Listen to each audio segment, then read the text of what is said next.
Sebelum melanjutkan, jangan lupa subscribe dulu, terima kasih. Bab 109, Yang An ada di sini. Huang Xiaolong tiba-tiba mengangkat kakinya dan menendang, membuat Yang Zanfei terpental dan menabrak dua pilar di jalan milik sebuah toko. Kusen pintu hancur berkeping-keping dengan puing-puing lepas memantul ke segala arah. Kerumunan orang berseru dengan kaget dan gempar. Tuan muda kedua. Para pengawal istana yang baru bereaksi saat ini, bergegas maju untuk membantu Yang Zanfei berdiri. Beberapa penjaga memilih untuk menghadapi Huang Xiaolong dan berlari ke arahnya sambil menghunus pisau dan pedang. Namun, sebelum penjaga ini bisa mendekati Huang Xiaolong, mereka semua ditampar dengan satu telapak tangan dari Fei Hou. Ketika para pengawal itu dibanting menjauh oleh Fei Hou, sebuah siluet tiba-tiba muncul menembus udara sambil berteriak, "Siapa yang berani menyentuh adikku?" Suara itu bergema di udara bagaikan gemuruh guntur, menggetarkan gendang telinga semua orang di jalan. Huang Xiaolong berbalik dan matanya menyipit. Pada saat ini, sesosok tubuh melintas dan seorang pemuda berjubah kuning muncul di hadapan semua orang saat kakinya mendarat dengan lembut di lantai jalan. Wajah pemuda itu memiliki beberapa kemiripan dengan Yang Zanfei, tetapi dia berdiri tegak seperti pedang, dengan sikap arogan yang membuat orang-orang kagum. Itu Yang An, tuan muda tertua. Melihat jelas wajah orang yang baru datang itu, suara-suara terkejut terdengar dari kerumunan di sekitarnya sedangkan para pengawal istana yang merasa senang dan gembira. "Kakak." Yang Zanfei mendorong penjaga yang menopangnya, dan bergegas ke sisi Yang An, dengan satu tangan, dia menunjuk Huang Xiaolong sambil berteriak, "Itu dia. Dia menyerangku dan melukaiku." Tatapan Yang An jatuh pada Huang Xiaolong, dan suhu di matanya turun tajam, ini pertama kalinya seseorang berani melukai adikku. Ekspresi acuh tak acuh Huang Xiaolong tidak pernah kehilangan ketenangannya, lalu kenapa? Berlututlah sekarang juga, bersujudlah dan teruslah bersujud sampai adikku memaafkanmu. Jika adikku bersedia memaafkanmu, maka aku akan mengampuni nyawamu. Suara Yang An sedingin ekspresi wajahnya. Kata-kata yang besar sekali. Fei Hou yang berdiri di samping tidak dapat menahan diri untuk tidak tertawa mengejek, jangan berasumsi bahwa hanya karena raja menyukaimu maka aku tidak akan berani membunuhmu. Yang An menatap Fei Hou, tatapannya tajam, jadi Markis Fei Hou, membunuhku. Mengandalkan kekuatanmu sebagai puncak Ordo ke-10. Yang An sepenuhnya melepaskan momentum kursifnya, menyebabkan aliran udara di sekitarnya menjadi bergolak. Meskipun Yang An berada di puncak akhir Ordo ke-9, dia telah melangkahkan satu kaki ke dalam garis Ordo ke-10, dengan bakat dan kemampuan bela dirinya yang luar biasa, menurutnya, bahkan ahli puncak akhir Ordo ke-10 seperti Fei Hou tidak akan mampu menyakitinya. Kemudian, suara angin menderu terdengar, dan beberapa sosok baru muncul di tempat kejadian. Mereka adalah para ahli dari Yang Mansion yang bergegas datang setelah menerima laporan. Ketika para ahli itu tiba, masing-masing dari mereka melotot tajam ke arah Fei Hou. "Fei Hou, berhati-hatilah dengan malapetaka yang akan terjadi dari mulutmu. Suatu hari nanti, rumah Fei-mu mungkin akan hancur." Salah satu dari mereka, seorang pria tua berusia 70-an memperingatkan dengan nada mengancam. Orang tua ini adalah kepala pelayan rumah Yang Zuyi. Seperti Fei Hou beberapa tahun yang lalu, dia adalah puncak Ordo ke-10. Benarkah? Fei Hou tiba-tiba bergerak. Melihat ini, Zui malah berlari maju bukannya mundur. Cakar es kristal. Serangan cakar es ditujukan pada Fei Hou, menyebabkan suhu jalanan menurun tajam seolah-olah mereka jatuh ke dalam gua es. "Kita sudah tidak bertemu selama beberapa tahun, aku akan menunjukkan kepadamu seberapa besar kekuatanku meningkat selama ini." Cahaya ganas bersinar di mata Zui. Dulu, mereka berdua pernah bertarung beberapa kali namun tidak ada kemenangan yang diraih.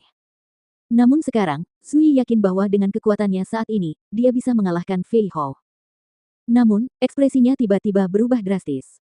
Jejak telapak tangan Fei Hou datang padanya seperti siklon yang berputar, menghancurkan kristal ice claw miliknya dalam sekejap hingga berkeping-keping. Akhirnya, jejak telapak tangan itu menelannya. Zui belum menyadari apa yang sebenarnya terjadi, namun dia sudah tertabrak, tubuhnya melayang seperti layang-layang yang putus.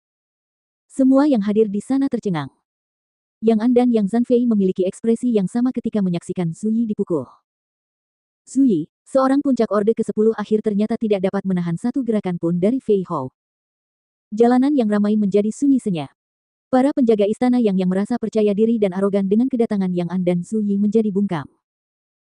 Fei Rong, Fei Ming, beberapa leluhur yang ikut serta, dan para pengawal istana Fei menatap Fei Hou dengan mata terbelalak karena terkejut. "Xian, ahli Xiantian." Beberapa saat kemudian, salah seorang pengawal istana yang berkata dengan suara gemetar. "Ahli Xiantian." Semua orang bergidik memikirkan hal itu. Tetapi hati Fei Rong gembira, gelembung-gelembung kegembiraan memantul gembira di dalam hatinya. Ayahnya telah menembus alam Xiantian, melangkah ke alam Xiantian. Xiantian, Fei Hao benar-benar maju ke alam Xiantian.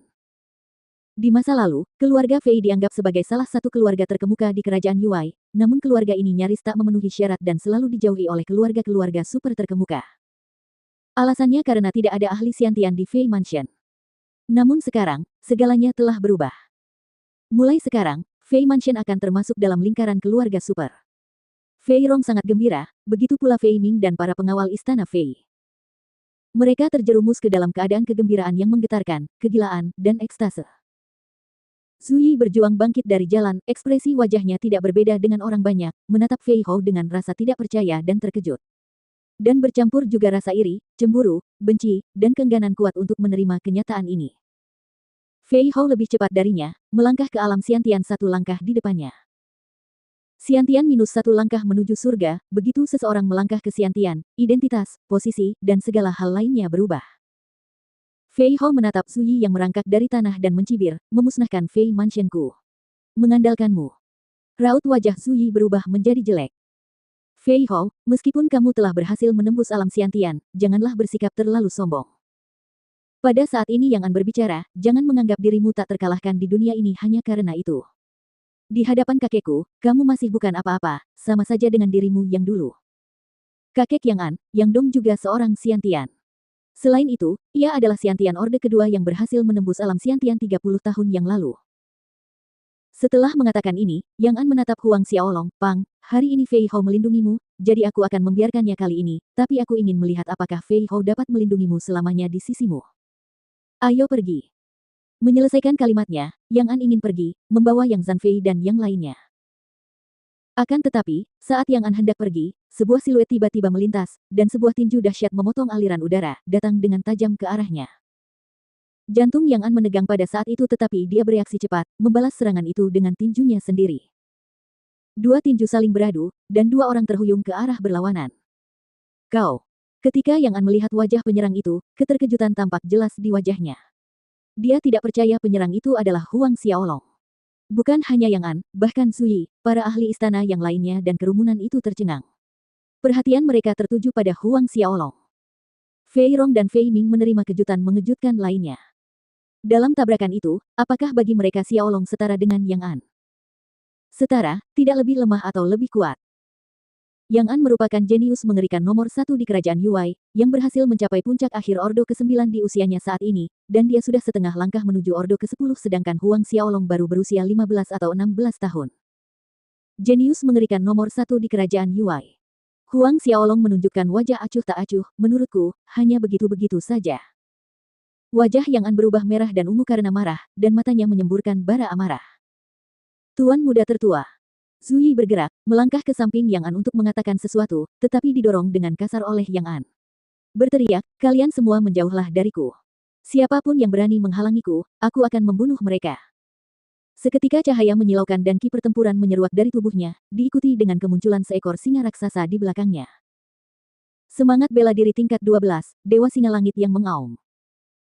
Roh bela diri Singa Dewa Langit yang mengaum merupakan roh bela diri elit di antara roh bela diri klan Singa, dan setidaknya 2 tingkatan lebih tinggi dibandingkan Singa Neter kegelapan milik Marsekal Hao Tian. Ketika Singa Dewa Langit mengaum muncul, ia mengaum dengan dahsyat ke angkasa dan angin menjadi kencang, awan bergulung-gulung sementara kilat membelah langit. Ayah, apa yang harus kita? Fei Rong datang dari belakang Fei Hao, bertanya dengan hormat, mengisyaratkan apakah mereka harus bergerak. Fei Hao menggelengkan kepalanya, tanpa instruksi Tuan Muda, kalian semua, jangan ikut campur.